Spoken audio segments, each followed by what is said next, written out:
Sexual harassment. The word sexual harassment is not uncommon in India.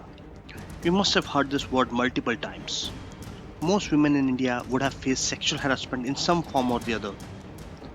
But what do we mean by sexual harassment? Well, in simple words, sexual harassment means unwanted and unwelcome acts of sexual nature. Sexual harassment can happen anytime, anywhere. It can happen in a bus, in a train, in a flight, in schools, colleges, at workplace, and even at your home. It can happen with anyone, man or woman, but mostly it happens with women. For the purpose of this course, we will discuss only about sexual harassment at workplace. With the increasing number of cases of sexual harassment at workplace in India, the Government of India passed Sexual Harassment of Women at Workplace Prevention, Prohibition and Redressal Act 2013. Since it's a very long name, I will call it as Sexual Harassment Act going forward. So as I said, sexual harassment can happen with men or women or both. But this act provides protection to women only, as the number of sexual harassment cases with women is far more than men. This act is applicable to whole of India. Section 3 of the act clearly states that no woman shall be subjected to sexual harassment at any workplace. So what amounts to sexual harassment as per this act? According to Sexual Harassment Act, sexual harassment includes the following unwelcoming acts or behavior. First, physical contact and advances. This means making a contact or trying to make a physical contact with a woman at workplace. Second, a demand or request for sexual favors from a woman. Third, making sexually colored remarks. Fourth, showing pornography to a woman.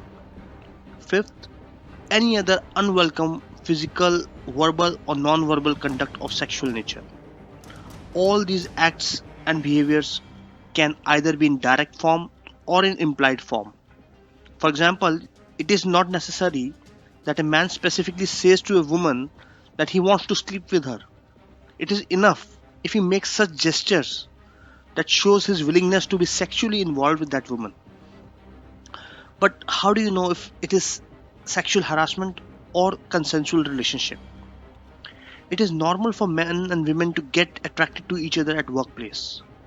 Normal socializing between men and women at workplace, or giving compliments, asking to go out on date, or even flirting will not amount to sexual harassment, provided such acts are not unwelcome.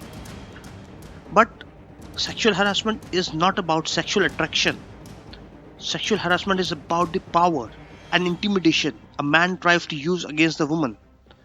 A woman may be tolerating sexual behavior or sexual acts to save her job or to avoid getting into any kind of trouble, but that will not make such sexual acts or behavior consensual. Now, what is sexual harassment at workplace? According to the Act, any sexual act or sexual behavior will become sexual harassment at workplace if it is connected or related to any of the following circumstances. Circumstance number 1: offering preferential treatment to a woman in her employment. This means any implied or explicit promise of preferential treatment to a woman in her employment in exchange of some sexual act or sexual behavior. This means promising a woman some special treatment in her employment in exchange of sexual favors. For example, if a man promises promotion to a woman or raise in salary or any other special treatment for that matter, giving her a special treatment in comparison with other employees at the workplace in exchange of sexual favors, this will amount to sexual harassment at workplace, and promise can be expressed or implied. Circumstance number 2: threatening a woman of detrimental treatment in her employment. This is the opposite of circumstance number 1. In circumstance number 1, there is a promise of preferential treatment from a man to a woman. But here, there is a threat of detrimental treatment. For example, if the boss threatens her female employee to demote her to a lower rank or to reduce her salary if she does not accept sexual advances from him, then this will amount to sexual harassment at workplace. Again, The threat can be expressed or implied. That means threat can be verbal, written, or maybe given only through the actions, right? Circumstance number 3, implied or explicit threat about her present or future employment status. Here, there is a threat to woman's current or future employment status if she does not accept sexual advances. Threat to current employment may mean, firing her from the job.